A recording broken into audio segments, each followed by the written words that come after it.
전화벨이 울렸을 때 나는 창가에 놓인 치자나무 화분에 물을 주고 있었다.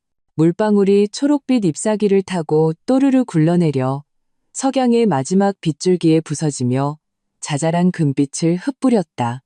공기 중에는 달콤한 치자꽃 향기가 가득했고 주방에서 풍겨오는 남편 박준호가 끓이는 김치찌개의 진한 냄새와 뒤섞여 있었다. 모든 것이 더할 나위 없이 완벽했다. 정성껏 액자에 담긴 한 폭의 유화처럼 평온했다. 준호가 주방에서 고개를 내밀었다. 그의 앞치마에는 기름때가 점점이 묻어 있었고 이마에는 옅은 땀방울이 송골송골 맺혀 있었다. 누구야, 여보? 나는 발신자 표시를 흘깃보고는 손가락으로 화면을 쓸어 넘겼다. 전화기 너머 시어머니의 목소리는 언제나처럼 의심의 여지를 허락하지 않는 날카로운 힘을 지니고 있었다. 마치 가느다란 송곳처럼 이 온기 가득한 공간을 단번에 꿰뚫어 버렸다. 서연아, 준호한테 말 좀 전해라. 내 시동생 준서랑 그의 아내가 내일 너희 집으로 갈 거다. 물뿌리개를 쥔 내 손가락에 힘이 들어갔다. 물방울이 원목 마루 위로 떨어져 짙은 색의 동그란 흔적을 남겼다. 어머님, 갑자기요? 무슨 일로요? 무슨 일이긴. 고향에서 하던 장사가 망해서 빚을 좀 졌단다. 너희 있는 데 가서 일자리 좀 알아볼 겸 당분간 너희 집에 머물면서 기운 좀 차리게. 시어머니의 말투는 마치 오늘 배추 한 포기에 얼마인지 말하는 것처럼 무심했다. 나는 깊게 숨을 들이마셨다. 치자꽃 향기로도 마음속에서 피어오르는 불쾌감을 억누를 수 없는 것 같았다. 저희 집에 머문다고요? 어머님, 저희 집은 방이 2개뿐인걸요? 어이구, 나도 안다. 시어머니가 내 말을 끊었다. 준호랑은 다 얘기 끝냈어. 서재 좀 치워서 내 시동생 내 쓰라고 하랬다. Dwight? 귀에서 무언가 터지는 듯한 소리가 들렸다. 서재. 내가 수많은 심혈을 기울여 직접 디자인하고 꾸민 곳. 내 전문 서적과 디자인 시안들로 가득 채워진 곳. 내가 매일 최소 10시간 이상을 보내는 곳. 그곳은 단순한 작업실이 아니라 내 정신의 보루와도 같은 곳이었다. 그런 곳이 전화 한 통에 그렇게 가볍게 다른 사람의 차지가 되어버렸다. 어머님, 서재는 안 돼요. 내 목소리는 얼음물에 담근 것처럼 차갑게 식었다. 거긴 제가 일하는 곳이에요. 제 업무 자료들이 전부 다 있고 아주 중요해요. 안 되긴 뭐가 안 돼? 책 몇 권, 종이 몇 장 아니냐? 좀 치우면 될 것을. 내 시동생이 지금 얼마나 힘든데. 형수라는 애가 그 정도 도움도 못 줘? 너도 여자고 기껏해야 회사 다니는 거면서 뭐가 그렇게 대단한 일이 있다고? 빗발치듯 쏟아지는 반문은 나를 정신 못 차리게 만들었다. 준호 씨도 이 사실 알아요? 나는 마지막 희망을 품고 물었다. 알지, 걔도 동의했어. 됐다. 그렇게 정했으니 끊는다. 나도 네 시동생네 짐 싸는 거 도와줘야 하거든. 또. 전화기에서 들려오는 단절음은 마치 차가운 손이 내 목을 조르는 것 같았다.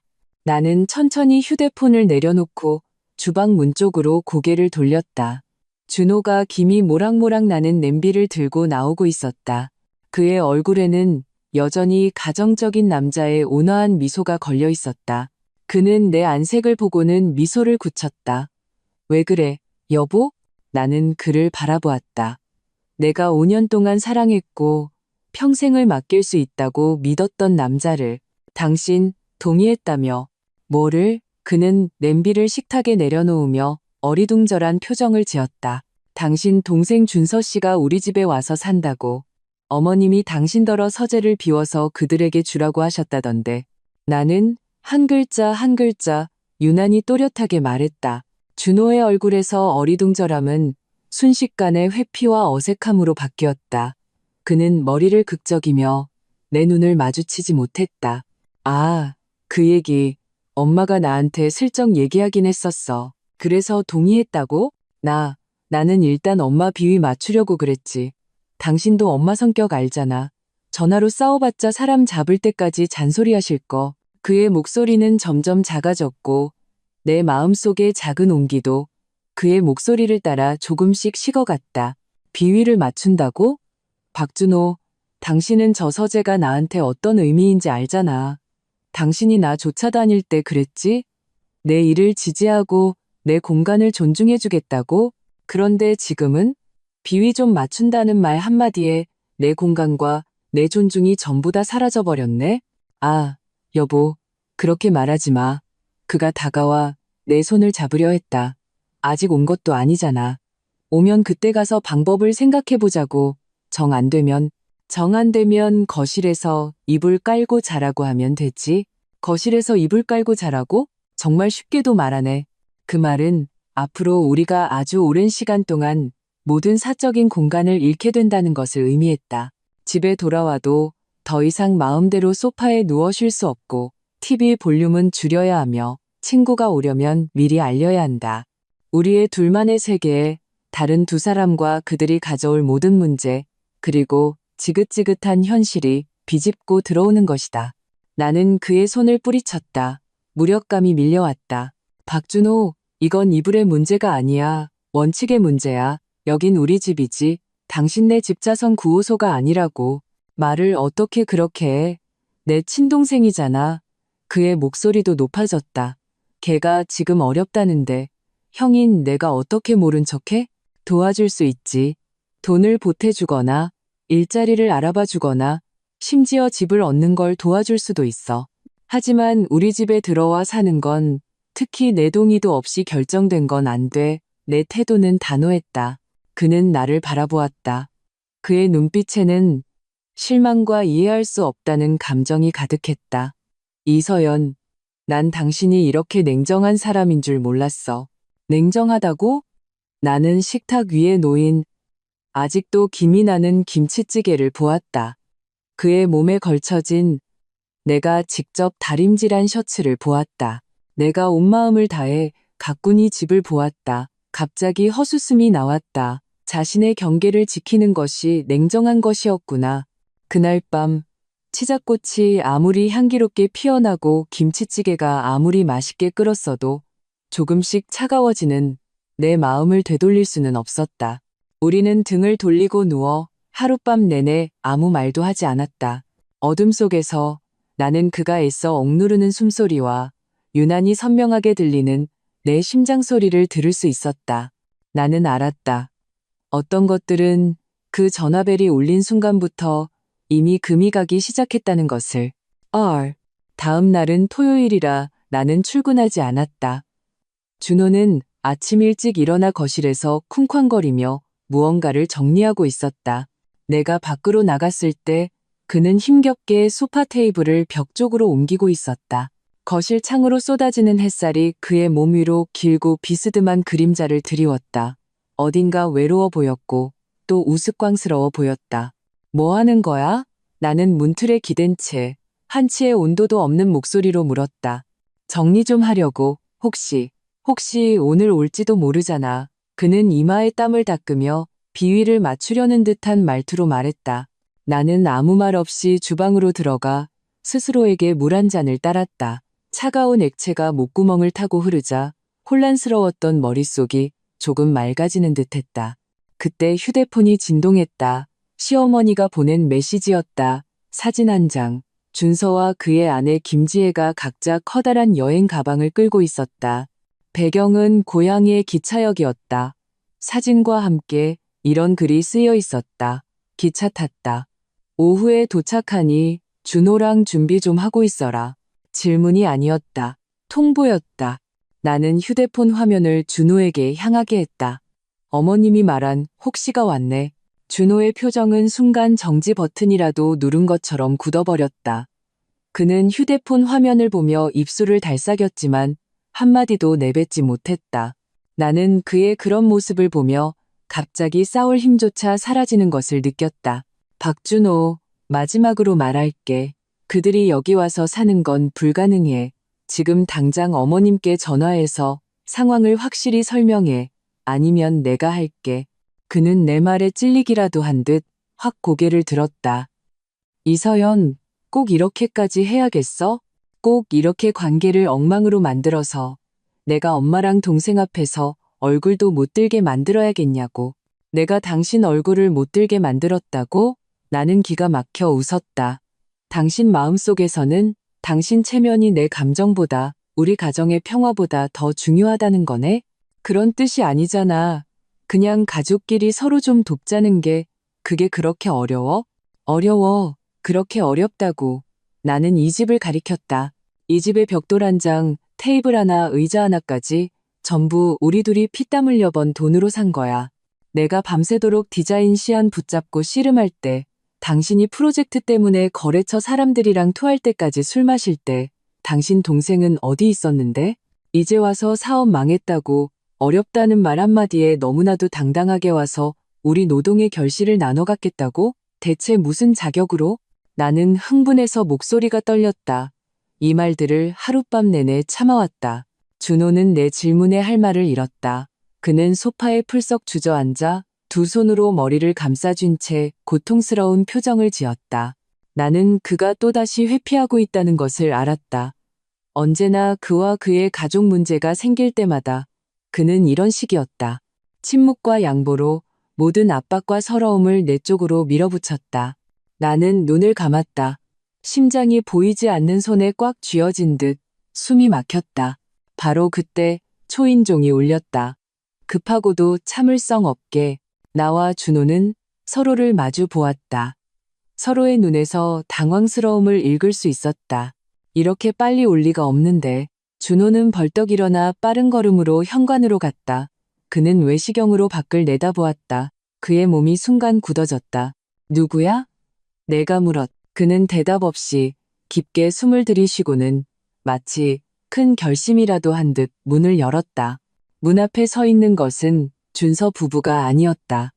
시어머니였다. 그녀는 여행 가방 하나를 끌고 먼지투성이 모습으로 너무나도 당연하다는 얼굴을 하고 있었다. 엄마, 어떻게 오셨어요? 준호의 목소리에는 놀라움이 가득했다. 내가 안 오게 생겼냐? 너희 하는 게 불안해서 동생네 자리 잡는 거 도와주려고 왔다. 시어머니는 그렇게 말하며 마치 자기 집인 양 비집고 들어왔다. 그녀는 집안을 한 바퀴 둘러보더니 마침내 내게 시선을 고정했다. 그 눈빛에는 심사와 불만이 담겨 있었다. 서연아, 너는 애가 왜 그러니? 준호한테 얘기 들었는데 네가 반대한다며. 한 가족끼리 어쩜 그렇게 속이 좁아? 내가 채말을 꺼내기도 전에 준호가 먼저 나섰다. 엄마, 오실 거면 미리 말씀이라도 해주시지 그랬어요. 미리 말하면 너희가 나를 문전박대라도 하려고. 내가 말하는데. 박준호, 오늘 이 일은 내가 결정한다. 내 동생, 무조건 여기서 살아야 해. 그렇게 말하고는 그녀는 더 이상 우리를 상대하지 않고 곧장 서재로 향했다. 이 방, 내가 보니 괜찮네. 햇볕도 잘 들고 넓고. 그녀는 문고리를 돌려 문을 열고 안으로 들어갔다. 나는 그녀를 따라가 문 앞에 섰다. 그녀가 마치 자신의 영토를 순시하는 여왕처럼 내 서재를 이리저리 가리키며 품평하는 모습을 지켜보았다. 이 책상은 너무 커서 자리만 차지하네. 드러내라. 이 책장도 좀 비워야지. 걔들 옷 놓을 자리 좀 만들게. 그리고 이 카펫, 딱 봐도 관리하기 힘들겠네. 치워버려. 그녀가 한마디 할 때마다 내 마음은 한 뼘씩 가라앉았다. 저 책상은 내가 첫 프로젝트 상금으로 산 원목 책상이었다. 나뭇결이 온화하고 나무의 맑은 향기가 나는 저 책장은 준호가 나와 함께 가구점에서 하나하나 조립한 것이었다.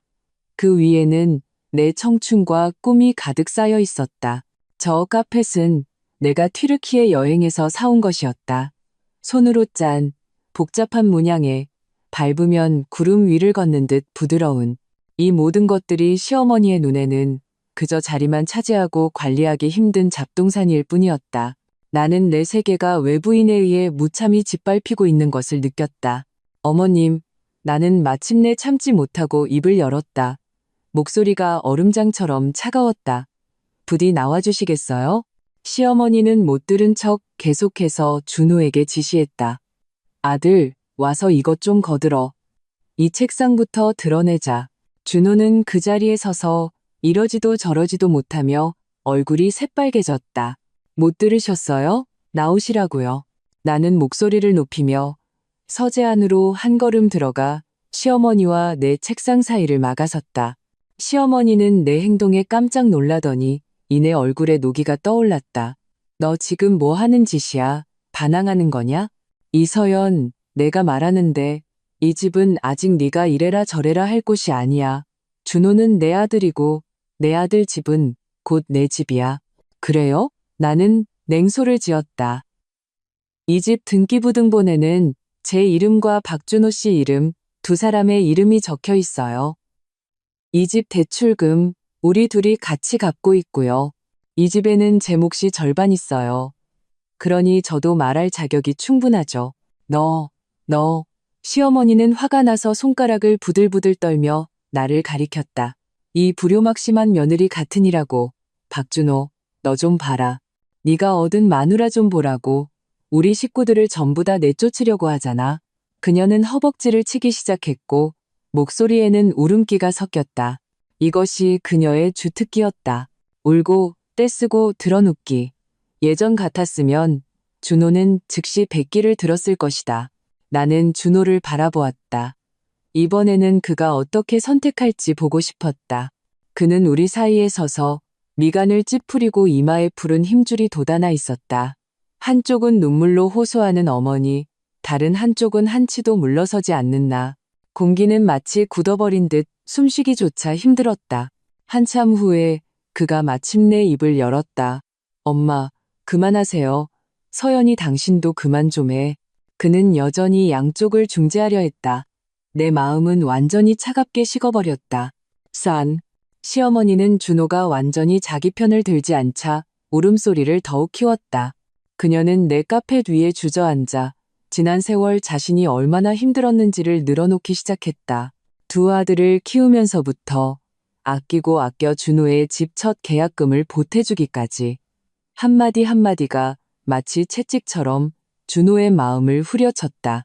내가 무슨 죄를 지어서 아들 키워 장가보냈더니 며느리가 어미를 몰라보네. 이제는 집에도 못 들어오게 하는구나. 그녀의 목소리는 날카롭게 그다지 넓지 않은 서재 안을 맴돌며 내 고막을 아프게 울렸다. 나는 더 이상 말하지 않고 그저 이 막장 드라마를 조용히 지켜보았다. 내 남편이 혈연과 사랑의 틈바구니에서 갈기갈기 찢겨나가는 모습을. 결국 그는 내게로 걸어왔다. 그는 내 팔을 잡았다. 그 힘은 마치 내 뼈를 으스러뜨릴 것만 같았다. 그의 눈은 붉은 핏줄로 가득했고 목소리는 쉬어 있었다. 애원하는 목소리였다. 여보, 내가 제발 부탁할게. 응? 딱 한 번만. 딱 한 번만 그들이 잠시 머물게 해주면 안 될까? 일자리 구해서 안정되면 바로 나갈 거야. 엄마 연세도 많으신데 더 이상 화나게 하지 마. 일단 눈앞에 이 상황만 넘기자. 응?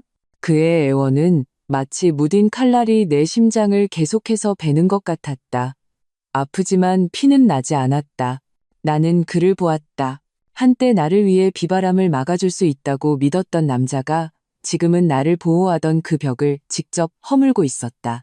눈앞에 이 상황을 넘기면 그 다음은 다음번, 또 그 다음번이 있을 것이다. 첫 번째 타협이 있으면 수많은 양보가 뒤따를 것이다. 결국 이 집에는 더 이상 내가 발붙일 곳이 없어질 때까지 나는 천천히 그의 손가락을 하나하나 떼어냈다. 박준호, 알아? 지금 당신 모습 나한테 너무 낯설어. 내 목소리는 아주 작았지만 그의 온몸을 떨게 했다. 그는 멍하니 나를 바라보며 입술을 달싹이며 무언가 말하려는 듯 했지만 나는 더 이상 듣고 싶지 않았다. 나는 몸을 돌려 바닥에 앉아있는 시어머니에게 말했다. 어머님, 일어나세요. 바닥 차가워요. 시어머니의 울음소리가 뚝 그쳤다. 그녀는 고개를 들어 나를 보았다. 그 눈빛에는 경계심과 의혹이 가득했다. 나는 입꼬리를 당겨 나 자신조차 낯설게 느껴지는 미소를 지었다. 어머님 말씀이 맞아요. 이 집 제가 결정할 수 있는 게 아니네요. 저도 지쳤어요. 더는 싸우고 싶지 않아요. 원하시는 대로 하세요. 그 말을 끝으로 나는 더 이상 그들 중 누구도 쳐다보지 않고 침실로 돌아가 문을 쾅 닫아버렸다. 세상이 순식간에 고요해졌다. 나는 문에 기댄 채 천천히 몸을 미끄러뜨려 차가운 바닥에 주저앉았다. 울지 않았다. 그저 너무 피곤했다. 뼛속까지 스며드는 피로감이었다. 문 밖에서는 시어머니의 기쁨에 찬 목소리와 준호의 안도의 한숨 소리가 들려왔다. 이어서 가구를 옮기는 소리, 책상 다리가 바닥에 긁히는 날카로운 소음, 물건들이 아무렇게나 쌓이는 충돌음이 들렸다. 그 소리들은 하나하나가 정이되어 내 심장을 쪼아대는 것 같았다. 내가 직접 쌓아올린 성이 그들에 의해 벽돌 하나하나 허물어지고 있었다. 그리고 그 성의 다른 주인은 외부인들을 도와 연장을 건네주고 있었다. 나는 무릎을 끌어안고 얼굴을 깊이 묻었다. 어둠 속에서 나는 공기 중에 떠다니던 치자꽃 향기가 조금씩 옅어지며 사라지는 것을 느낄 수 있었다. 그 대신 썩어가는 듯한 숨막히는 냄새가 피어올랐다. 나는 침실에서 아주 오랫동안 머물렀다. 바깥의 하늘이 환한 대낮에서 황혼으로 그리고 완전히 어둠으로 물들 때까지 나는 불을 켜지 않았다. 마치 생명 없는 조각상처럼 그동안 준호가 몇 번 문을 두드렸다. 여보, 나와서 뭐 좀 먹어. 엄마가 당신 좋아하는 갈치조림 하셨어. 서연아, 이러지 마. 나 무서워. 나는 한 번도 대답하지 않았다. 무슨 말을 해야 할지 몰랐다. 무슨 말을 한단 말인가. 그를 질책하고 원망한다고 소용없었다. 그가 내가 제발 부탁할게라고 말한 순간 우리 사이에는 이미 건널 수 없는 깊은 강이 생겨버렸다. 휴대폰 화면이 밝아졌다. 절친인 유나가 보낸 메시지였다. 무슨 일이야? 하루 종일 아무 소식도 없고 너답지 않게. 뒤이어 걱정스러운 이모티콘이 따라왔다. 나는 그 글자를 한참 동안 바라보았다. 화면 위에서 손가락으로 썼다. 지우기를 반복하다가 결국 세 글자만 보냈다. 괜찮아. 내가 무슨 일이 있겠는가. 그저 5년간 가꿔온 결혼 생활에 거대한 균열이 생겼을 뿐. 그토록 오랜 세월 사랑했던 남자의 나약하고 이기적인 면을 보게 되었을 뿐. 내 집을 외부인에게 빼앗겼지만 나는 아무것도 할 수 없었을 뿐. 나는 자조적인 미소를 지었지만 눈가는 축축해졌다. 밤 10시가 넘었을 때 문 밖에서 시끄러운 소리가 들려왔다. 준서와 지혜가 도착한 것이다. 나는 시어머니의 활기찬 환대 소리, 지혜의 조심스러운 인사, 그리고 준서의 약간은 거만한 목소리를 들을 수 있었다. 형수님은 왜 안 나와봐. 내 형수, 몸이 안 좋아서 자고 있어. 준호의 얼버무리는 목소리였다. 어이구, 서울 사람은 귀하기도 하셔라. 이제 몇 시라고 벌써 자? 준서의 목소리에는 쉽게 알아차리기 힘든 비아냥이 섞여 있었다. 그리고는 시어머니의 꾸짖는 소리가 들렸다. 무슨 소리야? 네 형수 일하느라 피곤해서 그래. 얼른 너희 방이나 봐. 엄마가 다 정리해놨다. 필요한 거 있으면 엄마한테 말하고. 고마워요, 엄마. 역시 엄마가 최고야. 소란스러운 소리가 점점 멀어졌다. 아마도 모두 서재로 들어간 모양이다. 아니, 이제는 그들의 방이라고 불러야겠지. 나는 침대에 누워 눈을 뜬 채 천장만 바라보았다. 벽의 방음은 그다지 좋지 않았다. 나는 옆방에서 들려오는 들뜬 대화 소리를 어렴풋이 들을 수 있었다. 그들은 미래를 계획하고 있었다. 이곳에서 어떤 일을 찾을지, 한 달에 얼마를 벌 수 있을지, 언제쯤 고향의 빚을 다 갚을 수 있을지. 그들의 목소리에는 새로운 삶에 대한 희망과 기대가 가득했다. 그리고 이 모든 것은 나의 양보와 희생 위에 세워지고 있었다. 대체 왜? 나는 마음속으로 몇 번이고 되물었다. 단지 내가 박준호의 아내이고 그의 며느리라는 이유만으로? 단지 내가 속이 깊고 너그러워야 한다는 이유만으로? 여시나 먹으라지. 그 속 깊음과 너그러움. 내가 아는 것은 내 영토가 침범당했고 내 마지막 선이 짓밟렸다는 것뿐이다. 양보가 존중을 가져다 주지 못한다면 반격할 수밖에 없다. 나는 침대에서 벌떡 일어났다. 어둠 속에서 내 눈은 놀랍도록 빛났다. 나는 침대 머리맡에 스탠드를 켰다. 은은한 노란 불빛이 순식간에 방의 절반을 채웠다. 나는 이불을 걷고 책상 앞으로 걸어가 노트북을 열었다. 화면이 켜지고 푸른빛이 내 얼굴을 비쳤다. 나는 능숙하게 회사 내부망에 접속하여 4번과 비밀번호를 입력하고 인사 시스템에 들어갔다. 페이지가 바뀌자 하나의 제목이 눈에 들어왔다. 우수인력 선발, 부산지사 프로젝트 지원 파견 공고. 나는 공고를 클릭하여 한 글자 한 글자 꼼꼼히 읽었다. 파견 기간 2년, 장소는 이곳에서 400km 떨어진 항구 도시. 나는 그 낯선 도시의 이름을 보며 터치패드 위에서 한참 동안 손가락을 움직이지 못했다. 갈까? 이 숨막히는 집을 떠나, 이 실망스러운 남자를 떠나 완전히 새로운 환경에서 새로운 인생을 시작하는 거야.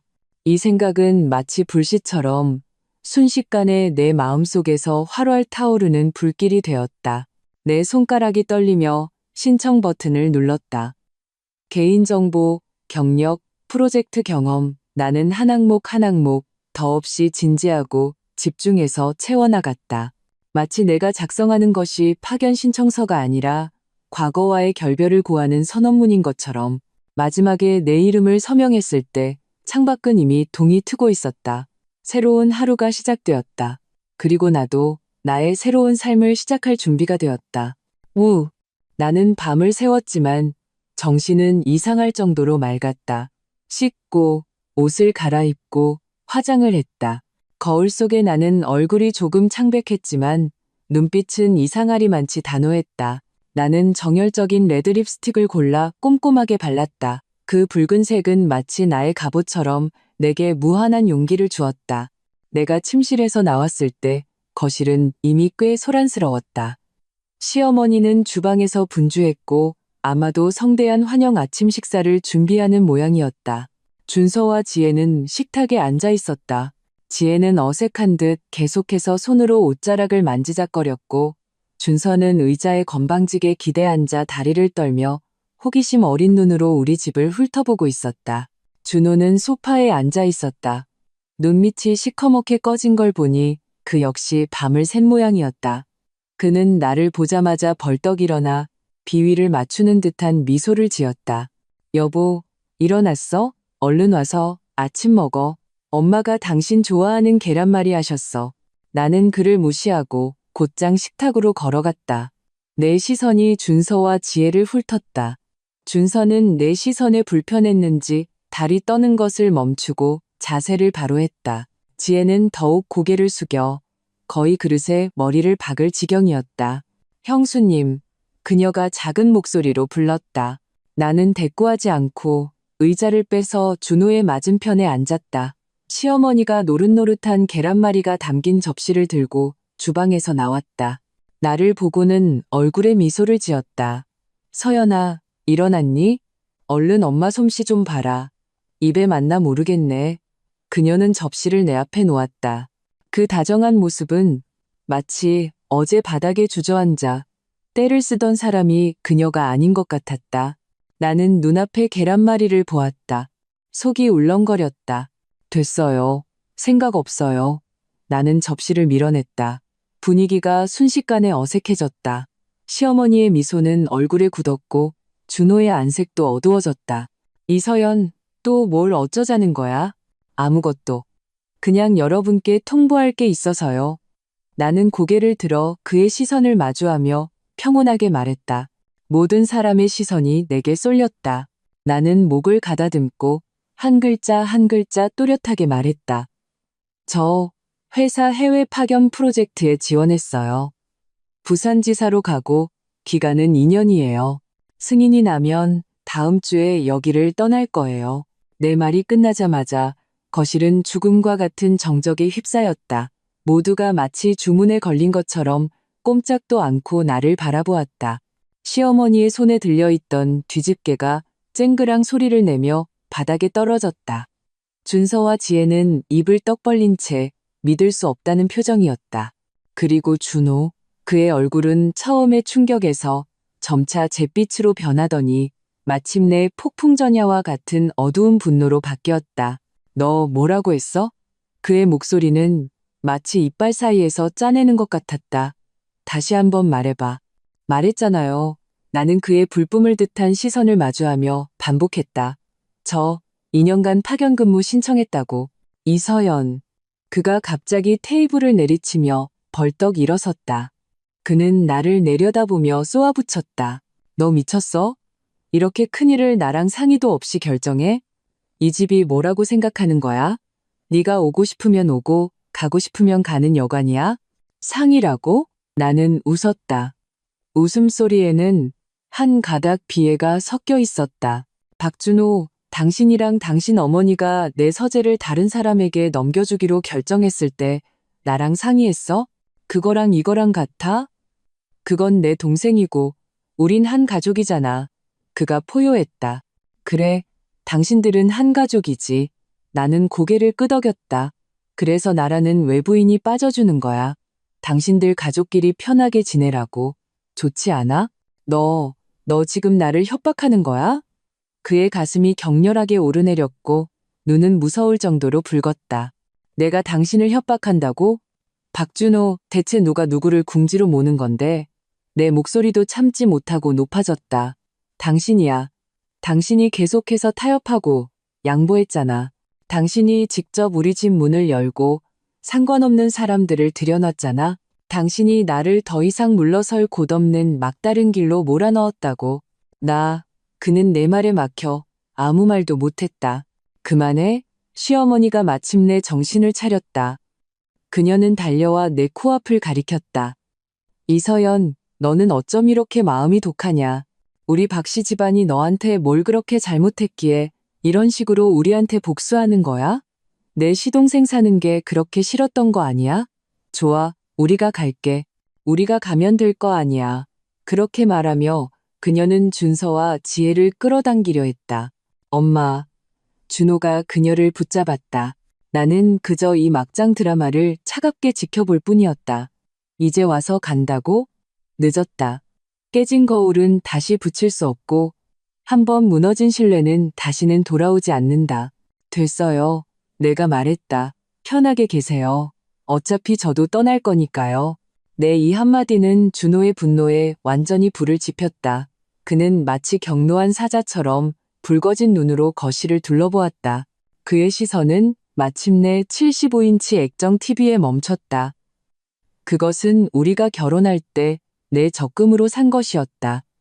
당시 1,000만 원이 넘었다. 다음 순간 그는 소파 테이블 위에 리모컨을 집어들고 온 힘을 다해 TV 화면을 향해 던졌다.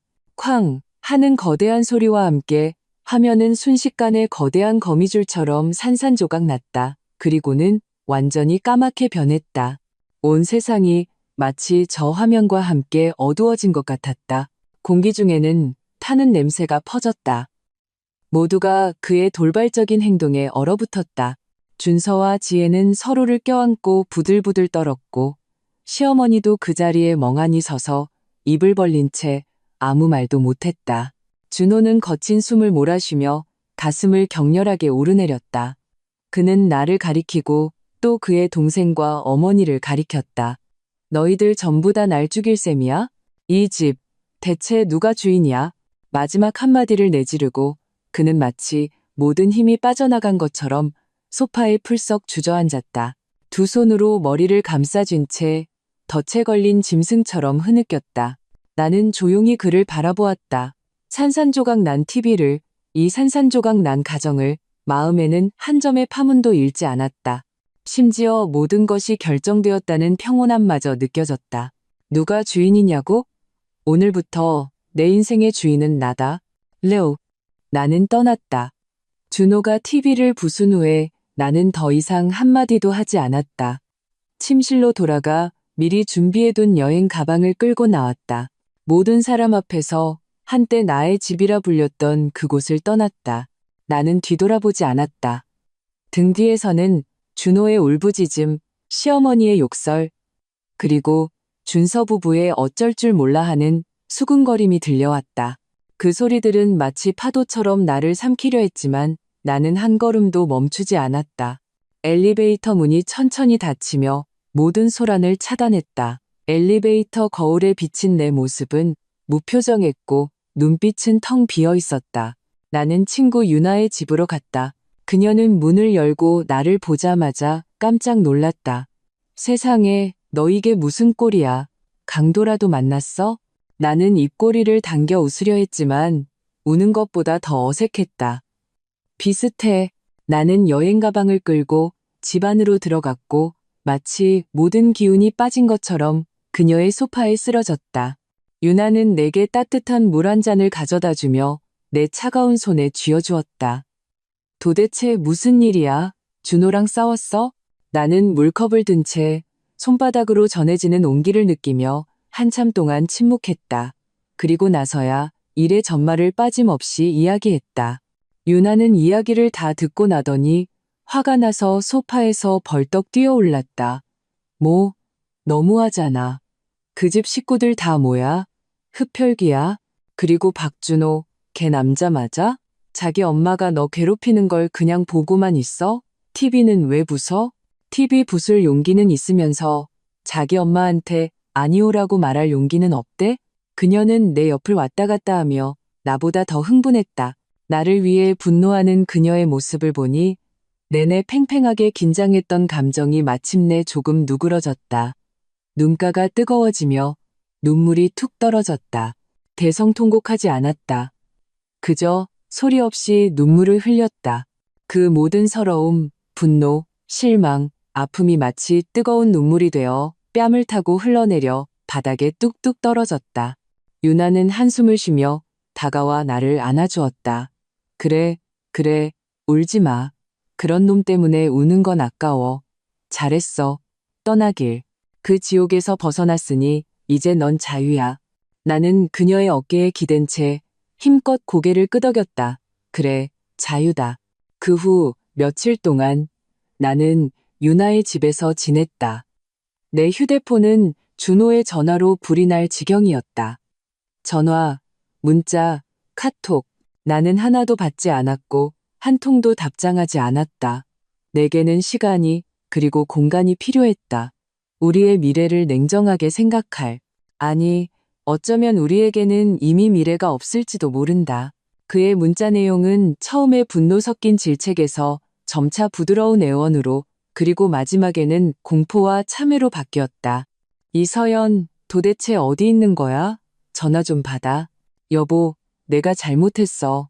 정말 잘못했어. 내가 TV를 부수지 말았어야 했어. 너한테 소리치지 말았어야 했어. 제발 돌아와. 응? 서재, 다시 너한테 돌려줄게. 내 동생네도 당장 내보낼게. 제발 돌아와줘. 부탁이야.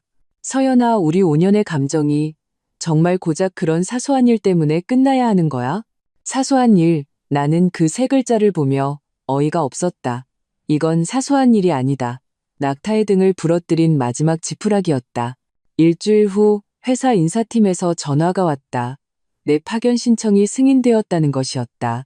내 과거의 우수한 업무 성과와 전문 분야에서의 뛰어난 능력 덕분에 상사들은 나를 매우 높이 평가했고 승인 절차는 이례적으로 순조롭게 진행되었다. 다음 주 월요일에 부산지사로 출근해야 했다. 전화를 끊고 나는 창밖을 바라보며 길게 숨을 내쉬었다. 마음속에 큰 돌덩이가 마침내 내려앉았다. 나는 준호에게 첫 답장을 보냈다. 토요일 오후 2시 아파트 아래 카페에서 보자. 얘기 좀 해. 문자를 보내고 휴대폰을 껐다. 올 것은 와야 한다. 이 모든 것을 끝낼 때가 되었다.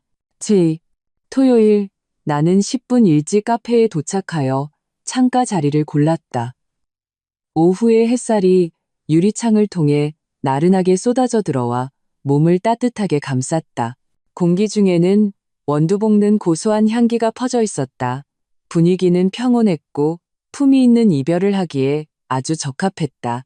이시 정각 준호가 나타났다. 그는 살이 빠지고 많이 초췌해 보였다. 수염은 덥수룩했고 눈가는 퀭했으며 머리도 엉망이었다. 예전의 세련된 모습은 온데간데 없었다. 그는 나를 보자 눈에서 순간 한 줄기 빛이 터져 나왔고 빠른 걸음으로 다가왔다. 여보, 그는 내 맞은편에 앉았다. 목소리는 쉬어 있었다.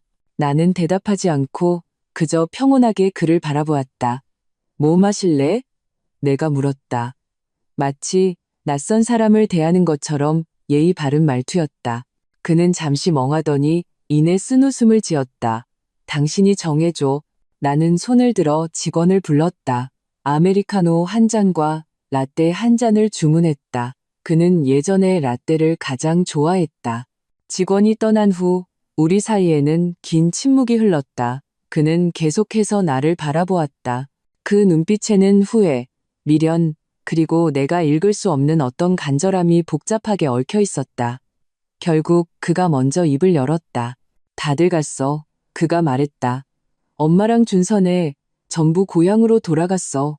내가 그날 TV 부수고 나서 바로 가게 했어. 나 엄마랑 대판 싸웠어. 엄마가 계속 그러면 나 같은 아들 없다고 생각하시라고 했어.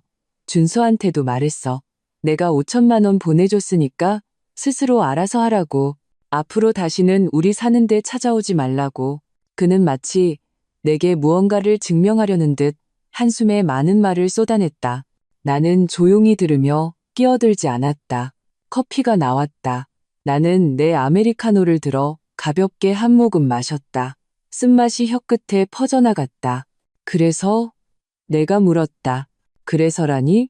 그는 이해할 수 없다는 표정이었다. 내가 당신이 말한 대로 다 해결했잖아. 여보, 이제 집에 돌아와도 되지 않아? 집? 나는 그를 보며 마치 우스운 이야기라도 들은 것처럼 말했다. 박준호, 당신은 집이 여관이라고 생각해? 내가 가고 싶으면 가고 돌아오고 싶으면 돌아오게? 그런 뜻이 아니야. 그는 다급하게 변명했다. 내가 잘못했어. 내가 미친놈이었어. 엄마랑 당신 사이에서 갈팡질팡하지 말았어야 했어. 내 그 하찮은 체면 때문에 당신 감정을 희생시키지 말았어야 했어. 서연아, 다시 한 번만 기회를 주면 안 될까? 그는 손을 뻗어 내 손을 잡으려 했다. 나는 무의식적으로 몸을 뒤로 빼 그의 손을 피했다. 그의 손은 허공에서 어색하게 멈췄다가 힘없이 아래로 떨어졌다. 박준호, 우리 사이의 문제는 당신 동생 내가 떠난다고 해결될 게 아니야. 나는 커피잔을 내려놓고 진지하게 그를 바라보았다. 그날 나를 가장 실망시킨 게 뭔지 알아? 그는 고개를 저었다. 당신 어머니의 막무가내도 당신 동생의 당당함도 아니었어. 바로 당신이었어. 당신은 서재가 나한테 얼마나 중요한지 알면서도 그저 비위를 맞춘다는 이유로 너무나도 쉽게 어머니의 요구를 받아들였어. 내가 당신의 지지가 가장 필요할 때, 외부의 침범에 맞서 당신이 나와 함께 서주길 바랐을 때 당신은 뒷걸음질 쳤어. 심지어 나한테 타협하라고 요구했지. 당신이 내게 부탁하던 그 순간 나는 깨달았어. 당신 마음속에 나와 우리 가정은 언제나 당신의 원가족보다 뒷전이었다는 것. 그들이 필요로 하면 당신은 언제든지 나를, 우리를 희생시킬 수 있다는 걸. 내 한마디 한마디는 칼이 되어 그의 심장을 찔렀다. 그의 얼굴은 점점 하얗게 질렸다. 아니야, 서연아. 네가 생각하는 그런 게 아니야. 난 널 사랑해. 우리 가정을 사랑한다고. 사랑? 나는 고개를 저었다. 그럴지도 모르지. 하지만 당신의 사랑은 너무 무겁고 또 너무 이기적이야. 나는 감당할 수 없어. 그래서 그의 목소리가 떨렸다. 정말 떠나려는 거야? 나는 고개를 끄덕였다. 가방에서 서류 한 부를 꺼내 그의 앞에 밀었다. 이게 뭐야? 이혼 서류. 세 글자는 가볍게 던져졌지만 마치 천근만근의 무게를 지닌 듯했다. 준호의 몸이 크게 휘청거렸다. 마치 거대한 망치에 맞은 것 같았다. 그는 그 서류를 뚫어지게 쳐다보았다. 눈에는 핏줄이 가득했다. 그 모습은 마치 서류에 구멍이라도 낼 것 같았다. 안 돼. 난 동의 못해. 죽어도 동의 못해. 그는 갑자기 흥분하며 그 서류를 찢으려 손을 뻗었다. 나는 이미 예상하고 있었기에 재빨리 서류를 거두었다. 박준호, 진정해. 내가 어떻게 진정해? 나랑 이혼하겠다고? 날 버리겠다고? 그는 통제력을 잃고 낮게 소리쳤고 주위 사람들의 이상한 시선을 끌었다. 나는 미간을 찌푸렸다.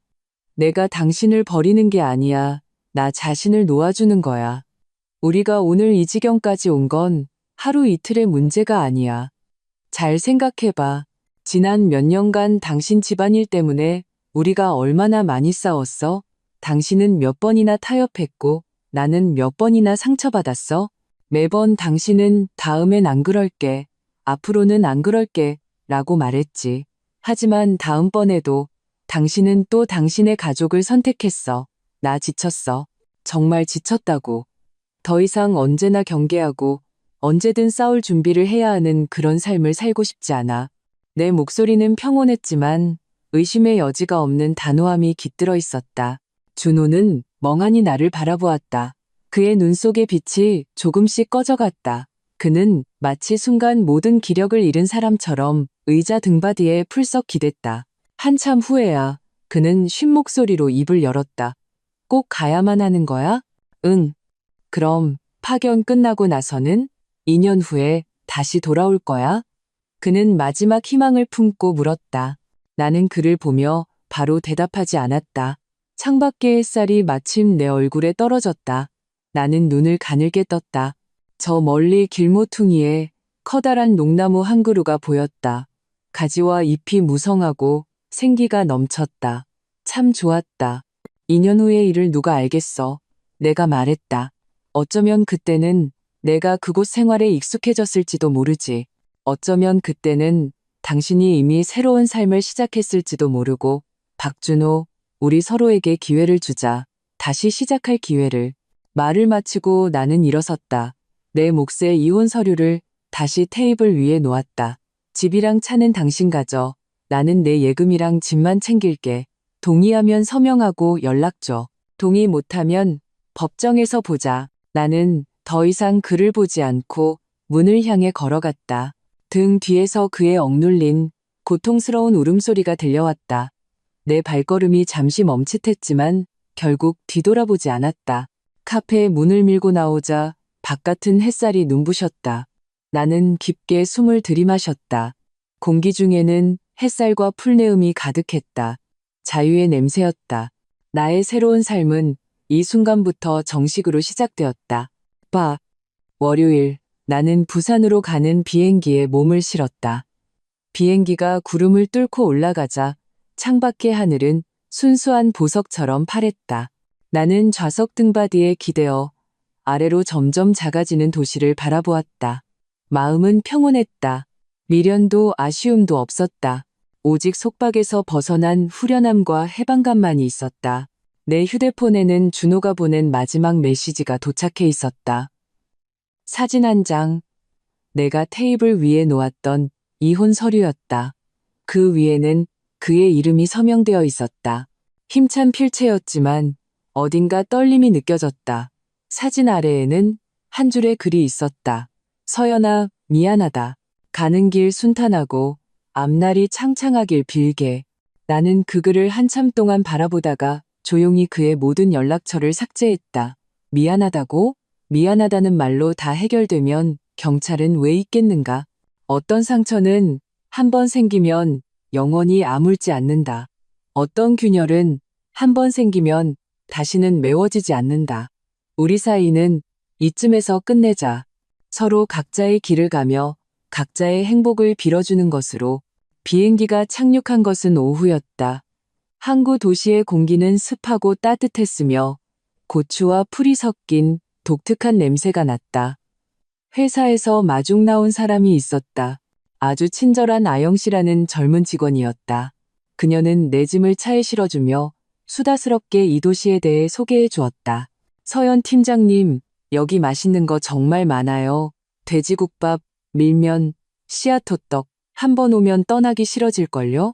여기는 생활 리듬도 느려서 서울처럼 그렇게 빡빡하지 않아요. 나는 창밖으로 빠르게 스쳐 지나가는 낯선 거리 풍경을 보며 귓가에 들리는 부드러운 사투리를 들으며 마음속에 오랜만에 따뜻함이 피어오르는 것을 느꼈다. 회사에서 마련해준 숙소는 원룸 오피스텔이었다. 크지는 않았지만 아주 깨끗했다. 방 하나, 거실 하나, 화장실 하나, 그리고 작은 발코니가 있었다. 발코니에는 놀랍게도 푸릇푸릇한 치자나무 화분이 놓여 있었다. 꽃봉오리가 맺혀 있었다. 나는 다가가 그 잎사귀를 가만히 만져보았다. 아영 씨가 말했다. 이전에 살던 분이 남기고 간 거예요.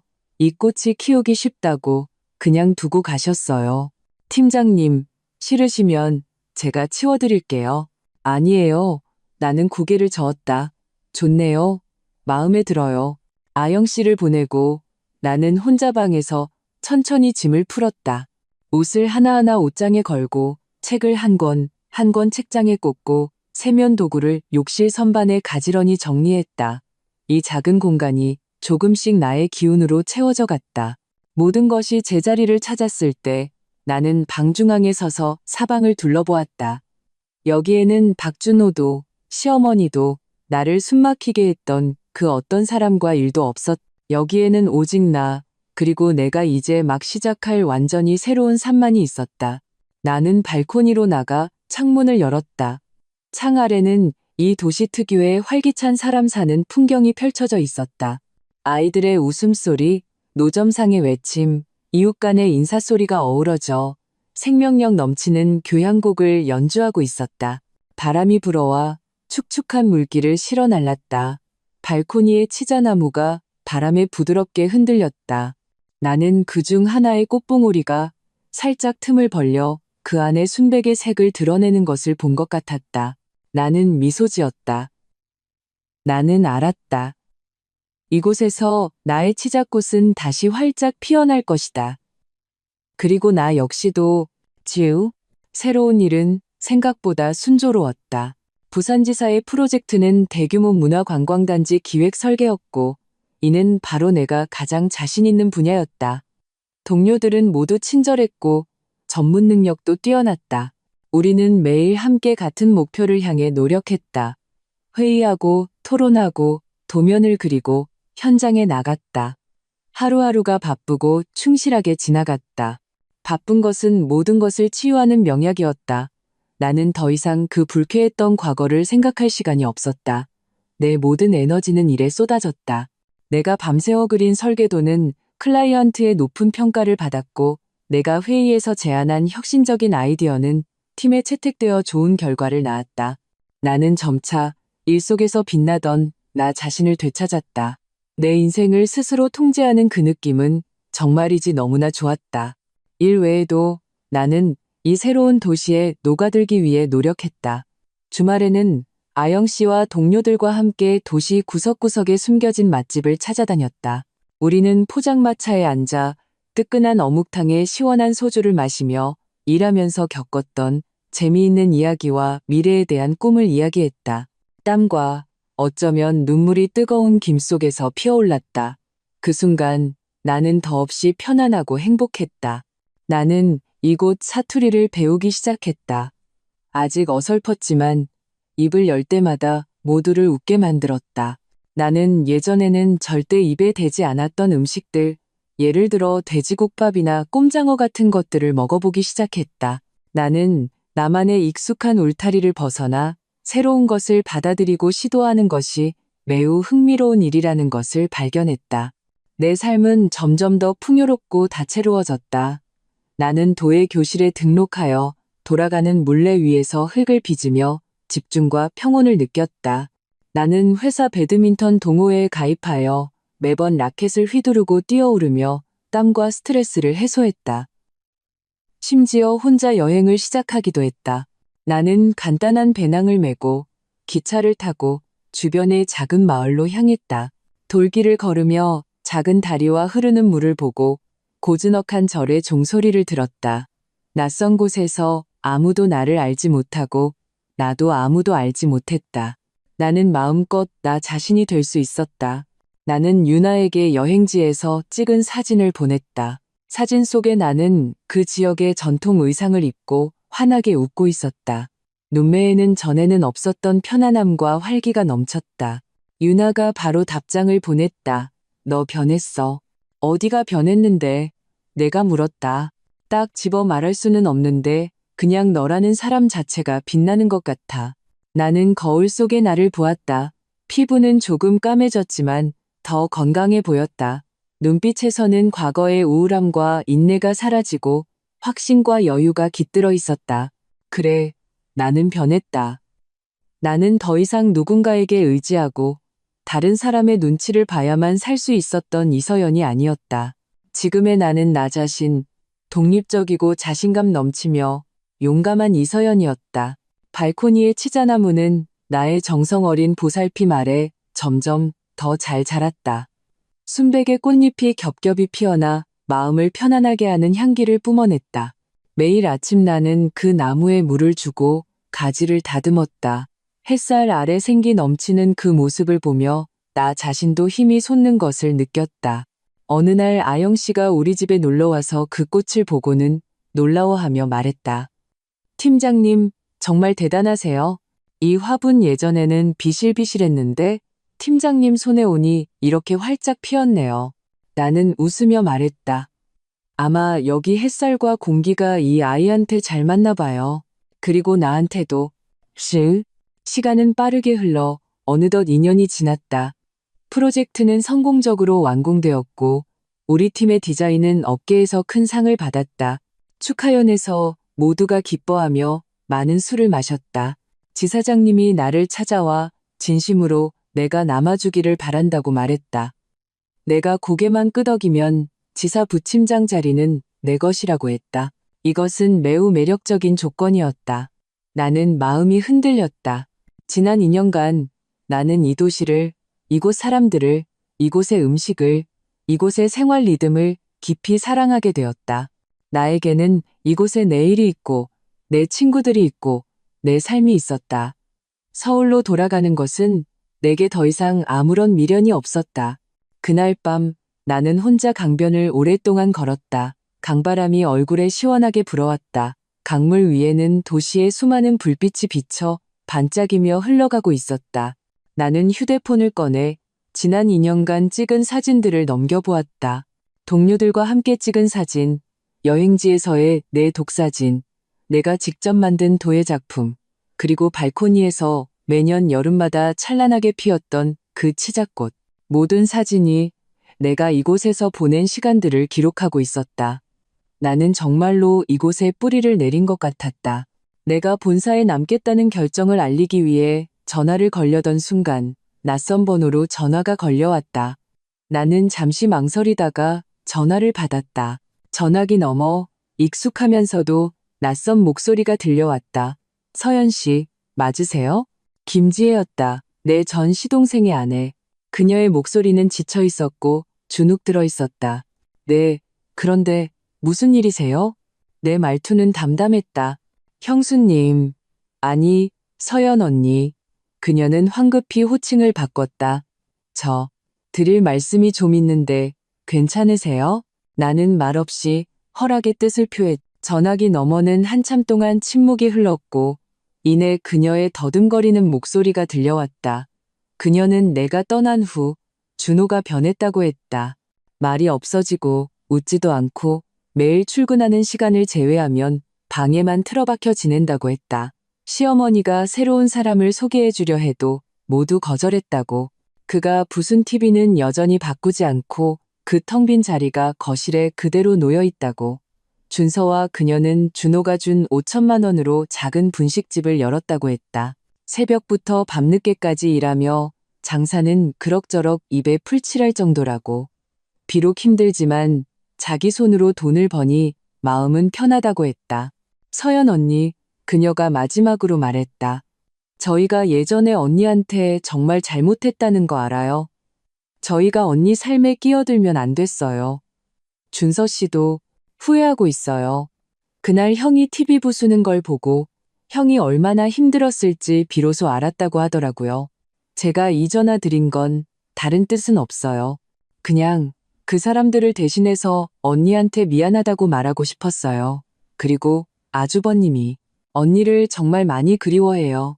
전화를 끊고 나는 강변에 서서 한참 동안 움직이지 못했다. 마음이 복잡했다. 나는 그 사람들과 그 일들에 대해 이미 내 마음이 고요한 수면 같다고 생각했다. 하지만 지혜가 아주버님이 언니를 정말 많이 그리워해요라고 말했을 때 내 심장은 제멋대로 아려왔다. 마치 가느다란 바늘에 살짝 찔린 것처럼. 치명적이지는 않았지만 분명히 아팠다. 나는 고개를 들어 하늘의 달을 보았다. 달빛이 물처럼 강물 위에 쏟아져 물결이 반짝였다. 돌아갈까? 이 질문이 다시 내 머릿속에 떠올랐다. 나는 문득 떠나던 날, 준호가 이혼 서류에 서명하던 그 떨리는 필체를 떠올렸다. 그의 마지막 메시지, 앞날이 창창하게 빌게라는 말을 어쩌면 지난 2년은 나만 변화시킨 것이 아닐지도 모른다. 어쩌면 그도 이 고통스러운 경험 속에서 성장하고 반성하는 법을 배웠을지도 모른다. 어쩌면 한번 돌아가 봐야 할지도 모른다. 다른 것을 위해서가 아니라 나 자신에게 그리고 그에게 제대로 된 작별을 고하기 위해서 혹은 다시 시작할 수 있는 가능성을 확인하기 위해서 이런 생각이 들자 나 자신도 깜짝 놀랐다. 나는 고개를 저어 이 터무니없는 생각을 머리에서 떨쳐버리려 했다. 하지만 그 생각은 마치 씨앗처럼 한 번 떨어지자 미친 듯이 뿌리를 내리고 싹을 틔우기 시작했다. 결국 나는 결정을 내렸다. 나는 지사장님께 전화를 걸어 그의 제안을 정중히 거절했다. 나는 집이 그립다고 말했다. 그래, 집이 그리웠다. 나를 숨막히게 했던 그 집이 아니라 내 5년의 청춘이 담긴 그 기억이 그리웠다. 돌아가서 보고 싶었다. 내가 버리고 온 그 치자나무가 정말로 시들어 버렸는지. 일주일 후 나는 그 익숙한 도시로 돌아왔다. 비행기가 착륙하고 공항을 빠져나와 익숙하면서도 낯선 차량의 행렬을 보니 나는 뜻밖에도 고향에 온 듯한 긴장감을 느꼈다. 나는 누구에게도 알리지 않고 택시를 잡아 한때 너무나도 익숙했던 그 주소를 말했다. 차가 아파트 단지 입구에 멈췄다. 나는 여행 가방을 끌고 한 걸음 한 걸음 그 익숙한 동으로 향했다. 2년 만이었다. 이곳의 모든 것은 변한 게 없는 것 같았다. 건물 앞에 잔디밭은 여전히 푸릇푸릇했고 아이들이 그 위에서 뛰어놀며 맑은 웃음소리를 냈다. 나는 공동 현관 앞에 서서 비밀번호를 눌렀다. 삑 소리와 함께 문이 열렸다. 나는 엘리베이터에 타 12층을 눌렀다. 엘리베이터가 천천히 올라가며 내 심장도 조금씩 조여왔다. 문이 열리면 무엇을 보게 될지 알 수 없었다. 준호 혼자일까? 아니면 그에게 이미 새로운 삶이 생겼을까? 엘리베이터 문이 열리고 나는 깊게 숨을 들이쉬며 그 익숙한 문 앞으로 걸어갔다. 손을 들어 문을 두드리려다가 망설였다. 바로 그때 문이 안에서부터 열렸다. 문을 연 것은 준호였다. 그는 낡은 홈웨어를 입고 손에는 쓰레기 봉투를 들고 있었다. 버리러 나가려던 참인 것 같았다. 네 개의 눈이 마주쳤다. 시간은 이 순간 멈춘 것 같았다. 그는 멍하니 나를 바라보았다. 그의 눈에는 처음에는 놀라움이, 그 다음에는 환희가, 그리고 마지막에는 믿을 수 없다는 듯한 거친 눈물이 차올랐다. 그의 손에 들려있던 쓰레기 봉투가 툭 소리를 내며 바닥에 떨어졌다. 서연아. 그의 목소리는 형편없이 갈라져 있었다. 나는 그를 보았다.